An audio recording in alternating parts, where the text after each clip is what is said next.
We are the wind in the sails of your business. We are your compass. Chart your course towards your targets. Africa Business Radio. Towards a profitable Africa. They are 1.8 billion globally. They will make 75% of workforce by 2025. They will outspace earnings of baby boomers in less than 10 years. Smartphones and tablets are the argument settlers and fact checkers for every conversation. Get more insights on African millennials on Africa Business Radio. Towards a profitable Africa.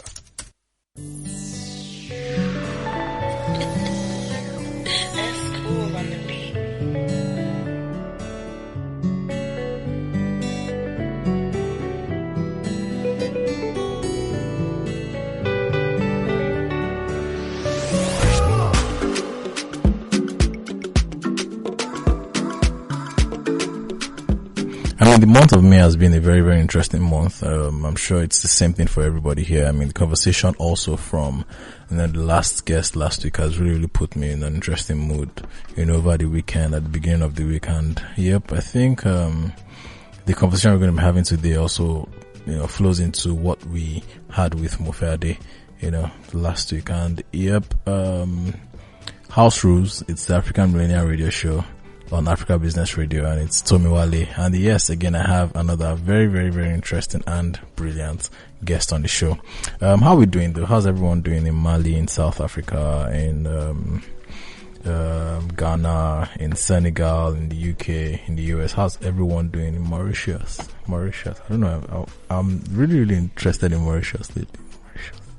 I'm coming to go and do vacation there in Mauritius. Alright, how are we doing though? How's everybody doing?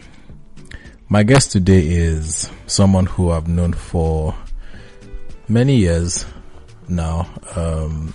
I think mostly from a distance, and I can see a whole lot of things that he's doing. I'm okay. He's one of those interesting men who are, taking the days and making very, very epic things with it as they go on. And I'm very, very, very honored to have him in the show today. So let me tell you a bit about him, and then you hear his voice and his name afterwards. He's a marketing communication specialist with 5+ years experience in corporate communication, reputation and strategic communication. He currently works as the head of marketing and growth at Savyt. Did I get that? Yeah. Savyt, a fintech startup helping drive financial inclusion by advocating for a savings and investment culture amongst Nigerians. Now, prior to this, he was marketing and communications manager at Alpha Mead Group, a total real estate company with operations across 12 African countries. He was formerly senior communications associate at Red Media Africa, where he worked with brands to get their messages through the clutter, engage with their audience, and maintain relationship with stakeholders. He has a whole lot of things in his bag. Muyiwa Babarinde. Hello. How are you doing now? Nice. It's good to be finally here. Yeah. How's the week been? Well, how's the year been? The year's been great, actually. Everything is getting back to normal now. Okay. With COVID last year was really, it was an experience that everybody has not experienced before. The world was on break. The world was on break. So, yeah. Things are getting back to normal. People are getting vaccinated, Yeah. and then, they're trying to bring a bit of normalcy back into our respective lives.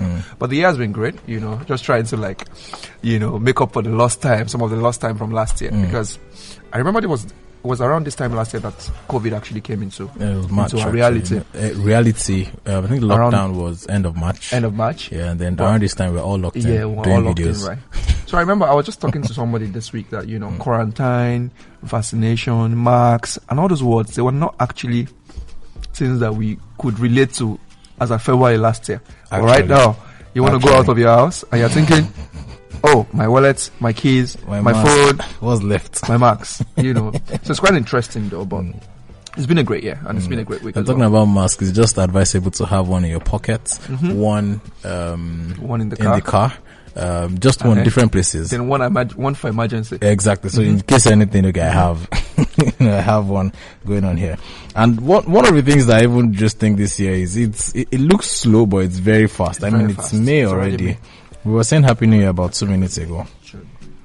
That's about half of the month by already. Next month's already half of the year. Yeah, exactly. By next month, half of the year already, and that's 2021. But then do you think one of the reasons why that is because we spent a substantial part of last year, on lockdown? So, okay, I'm listening. So now everybody's kind of like outside, people are going back to work, I don't even and then know. the year seems faster.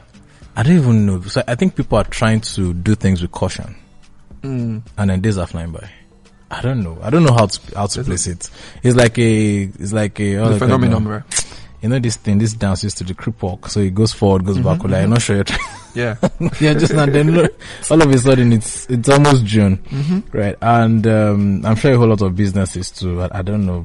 Some people are just going and say, you know what, we're just going to go into this thing and do it. Some are still very, very careful. Yeah. Especially with events managers. I don't know how they were really hit last year. Yeah, they were really hit. I think the hospitality industry was one of the worst hits during COVID, right?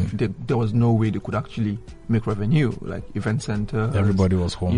Event planners. Everybody was home. I mean, even the movies, right? Yeah, exactly. I've not been to the movies in months. Even though now, I mean, they're taking precautions. That Fast and Furious is going to get people back into the cinema. We'll see. Well, that's one of their violence. Let's see how fast they can take people inside the movies. Yeah. Now, looking at the trends of the lockdown and all of that, right? People started becoming content creators. Yeah. Right. And then with the current world we live in, where almost everyone can be a content creator. Now, from your personal experience, how important is content creation, especially online, important for sustainable, business growth today? Okay. Sustainable business growth or development generally? So development, yes, but then maybe when I put sustainable to keep it going. So it's not just one grown tree that will die in a year time, but then something that, keeps going on. Okay, absolutely. So, the same way that you look at... I'm listening. Yeah, the same way that you look at the human body, right? And the blood plays an essential role in ensuring that, this human continues to live for how long, for how long, right? So the blood plays an essential role. The same way I think content is to businesses, right? And the thing about it is that the essential role it plays is that it helps do a number of things. Number one, it helps you connect to your consumers. It helps you build that relationship with them and grow with them.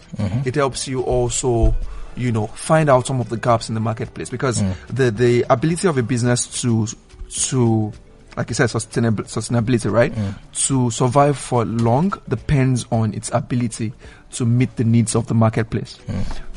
So that really, content plays a very, very vital role in ensuring that businesses and brands can always know what their consumers want per time. Because content for content's sake is not the right way to go about it. It should be meeting a pain point. It should be solving a problem in the life of your consumers, right? Okay. It should be providing them more information. And I'm going to use one example, right? One of the I know not so many people will know the story, right? But Michelin, like the tire brand, the first time actually that content marketing was used to kind of like promote a brand was in 1900. Okay. So there were two brothers, Andre and Edouard Michelin, I think the French. Okay. They must be French. And then one of the things they did was, drivers at that particular point, driving wasn't popular. Think about people the way crypto is gaining adoption right now, right? Yeah. But crypto is not like the natural way of life of people right now, right? So 200 years ago, people were not used to driving and going to the countryside and having picnics and all that. So they wanted to promote it. So what they did was they created a book.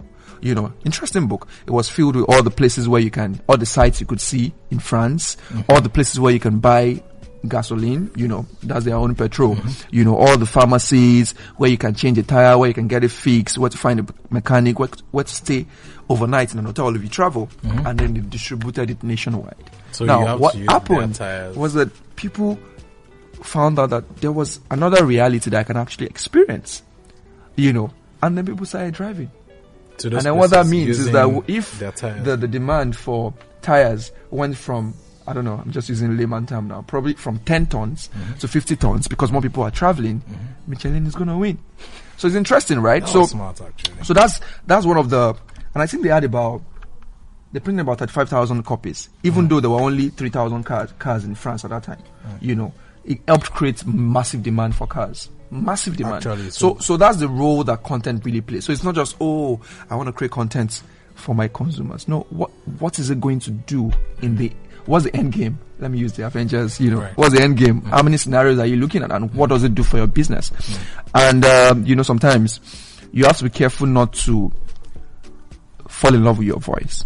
And then you fall in love with your voice so much as a brand custodian or as somebody managing a brand or the team managing it, that you project your own, what you want, what you think the market wants onto the market. Ultimately, that's going to fail when it comes to content. You know, you have to like... Can you shed more light on that, please? Yeah, so for example, right, I can bring my own bias into a room. Anytime I come into a room, my realities will determine the way I kind of like relate to you. Right? So if I come here, for example, and I believe that probably the art is flat, right? I can come and create content. The art is flat, you know, so buy Michelin tires, you know, so that you can go from point A to point B.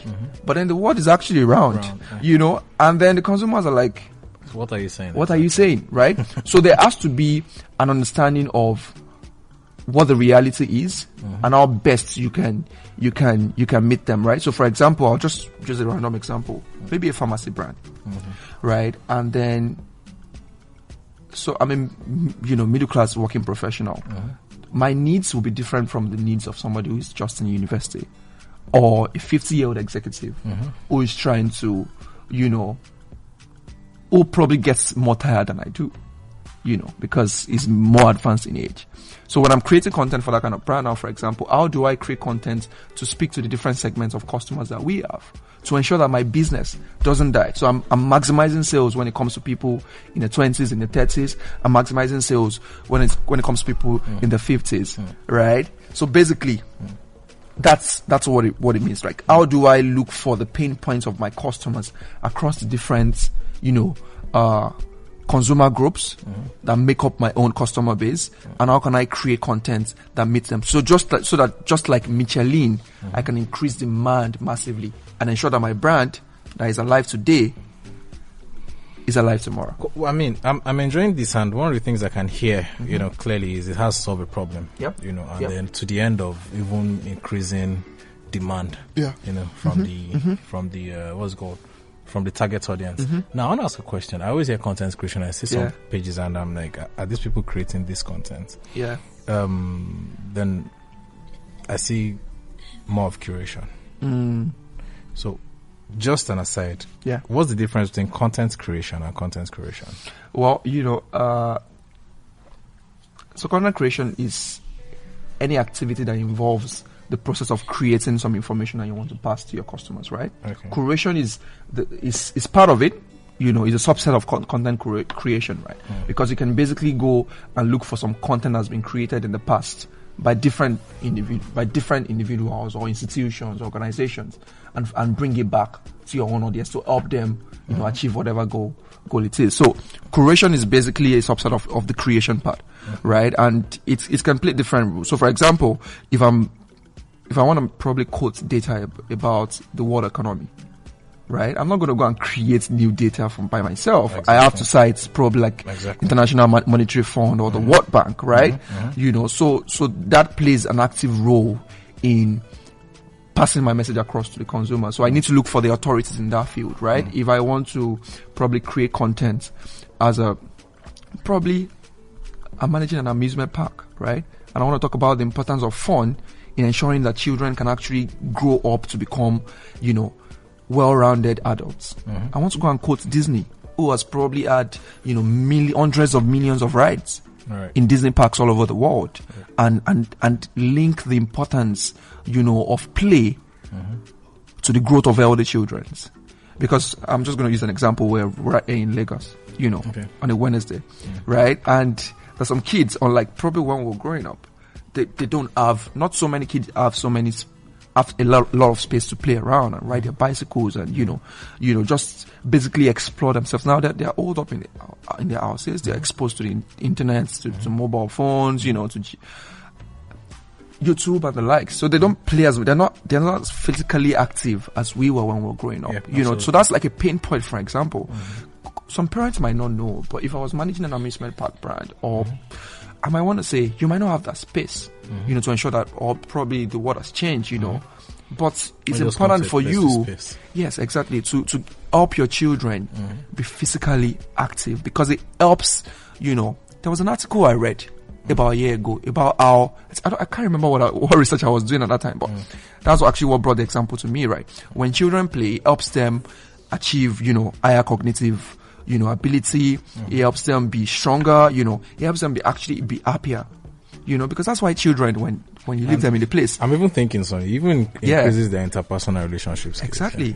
Because, and then even problem solving. Because there's some games that helps them calculate. That's why when you put them in a place, in the room, they want to scatter everything. They're jumping from the sofa to the floor. Exactly. They want to break. They want outside. Exactly, right? And so that's like a pain point, for example, for families and for parents. And if I was managing a brand in the hospitality sector, when it comes to amusement parks and the likes, I want to create a content that speaks to that problem.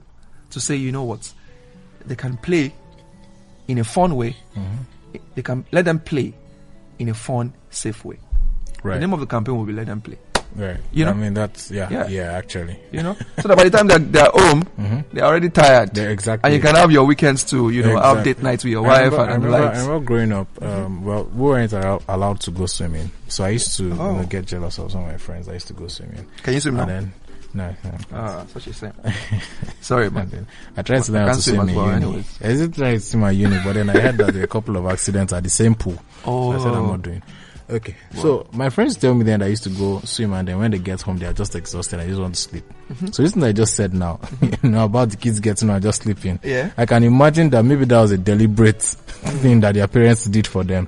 So they go to maybe Premier Hotel to swim all day. And then by the time they get home, they're exhausted. They're really tired. And they just go.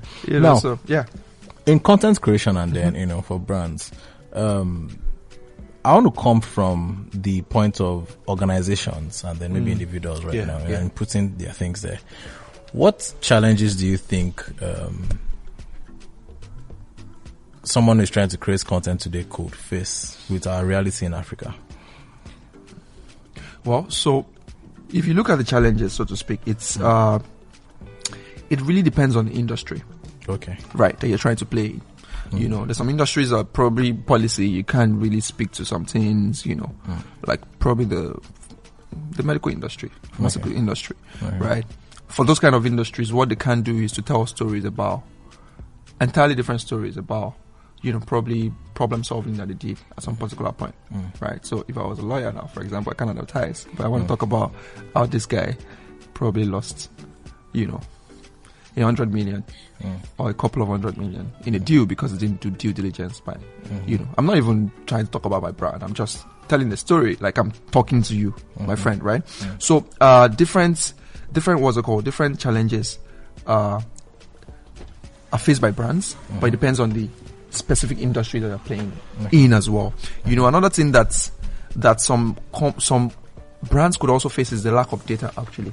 I've spoken about data earlier, right? When you want to create some content, especially some high profile, long form content, probably as a means of information, to really help your consumers at the granular level.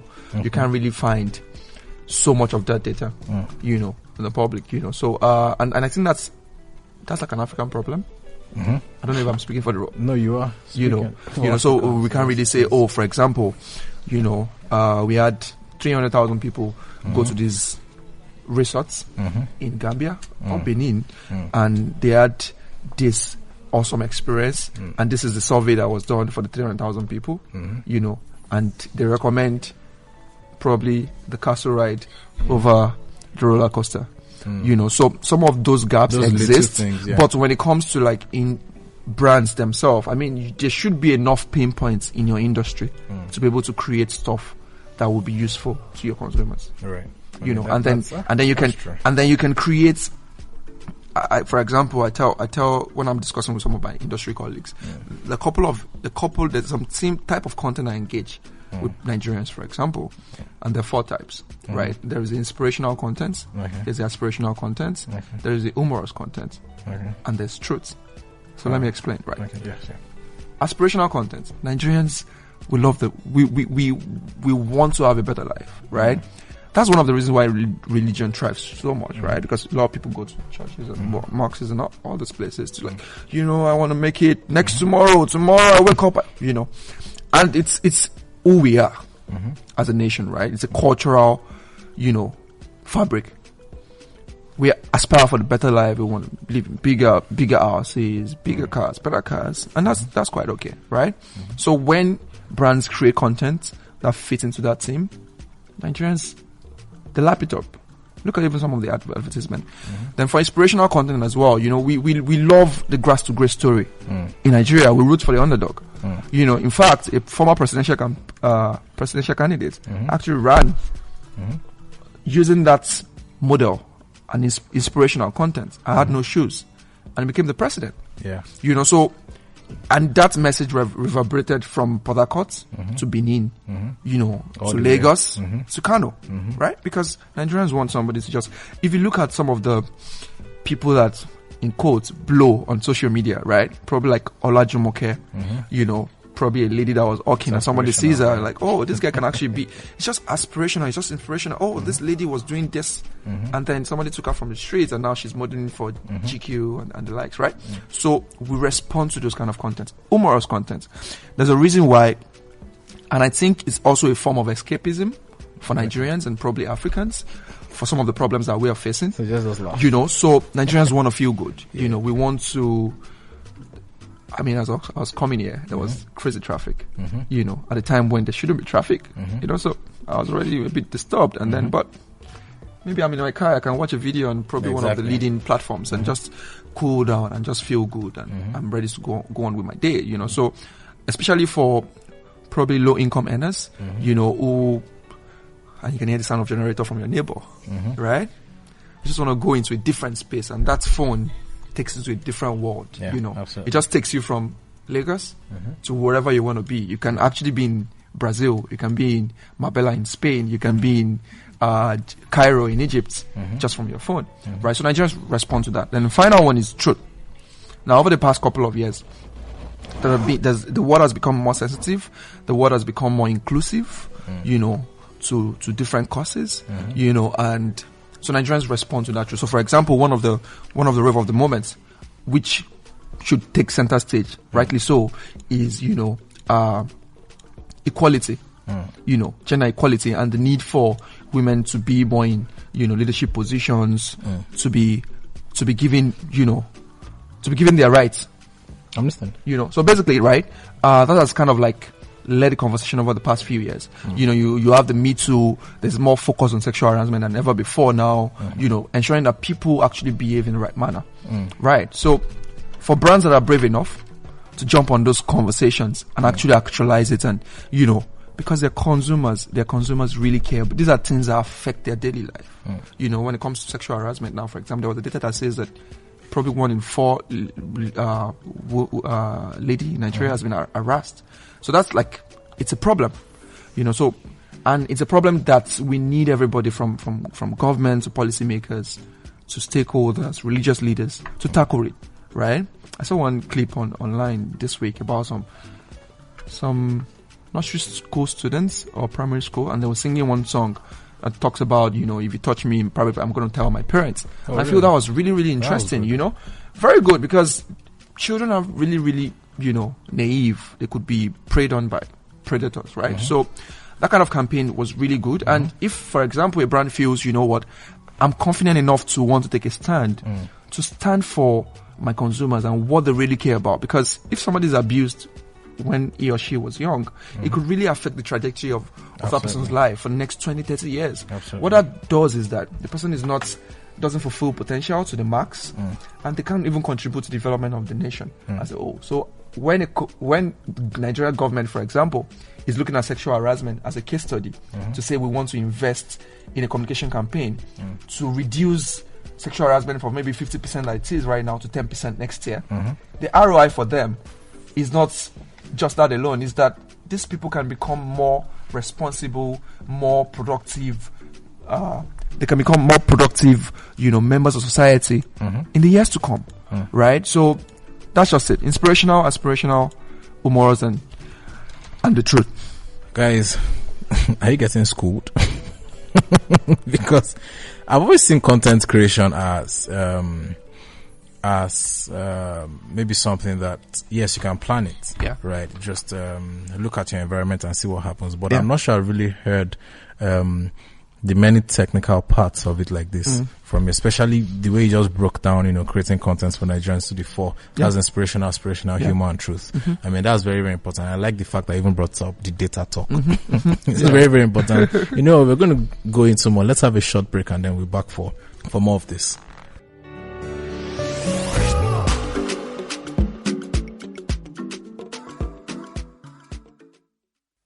We are the wind in the sails of your business. We are your compass.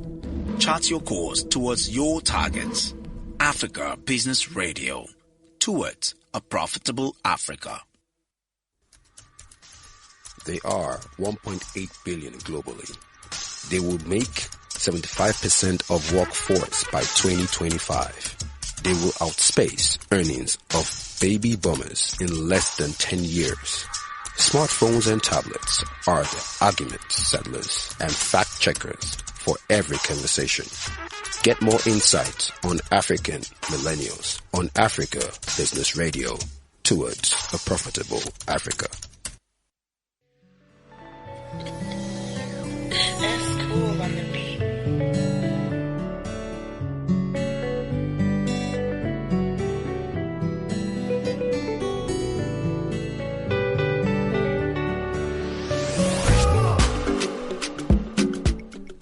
Welcome back, guys. I'm really, really enjoying this conversation with Muyiwa Babarinde. First of all, Muyiwa, what are your social media handles? Oh, okay. So on Instagram, that would be Muyiwa_Babarinde.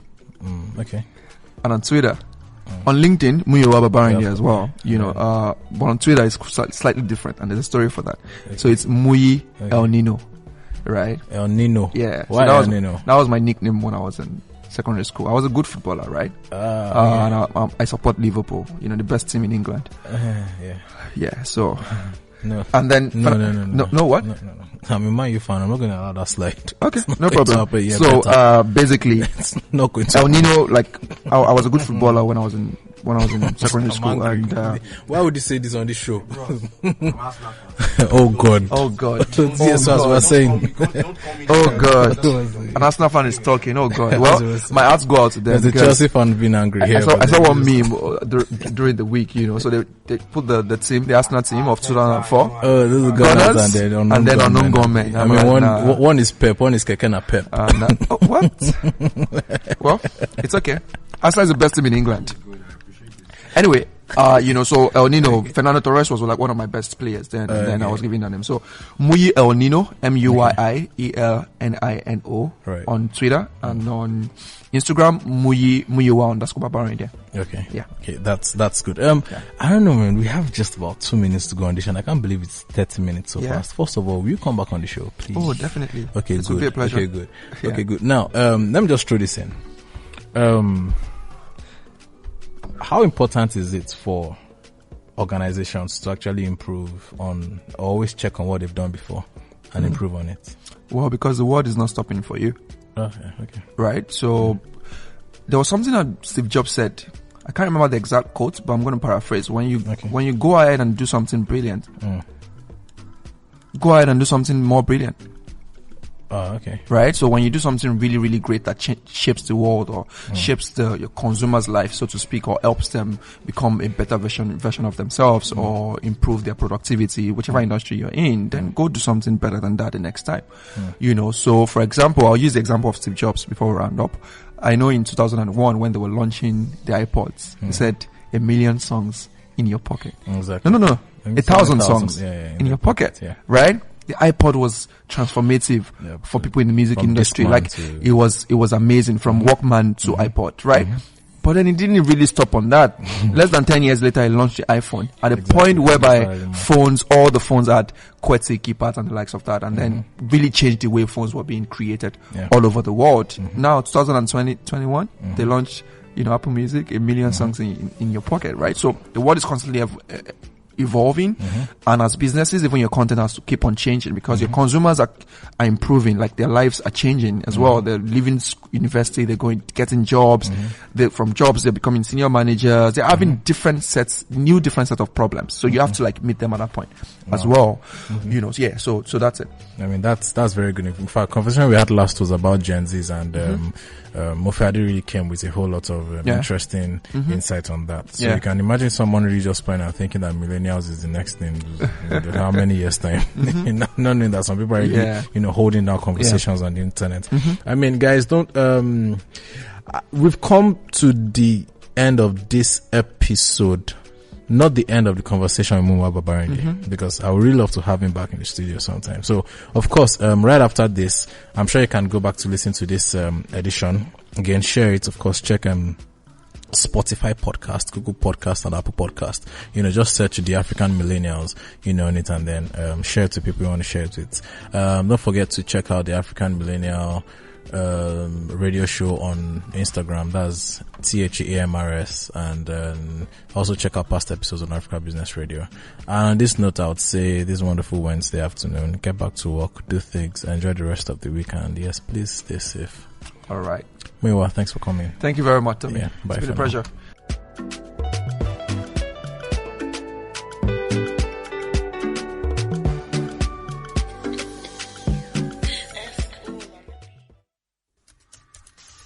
They are 1.8 billion globally.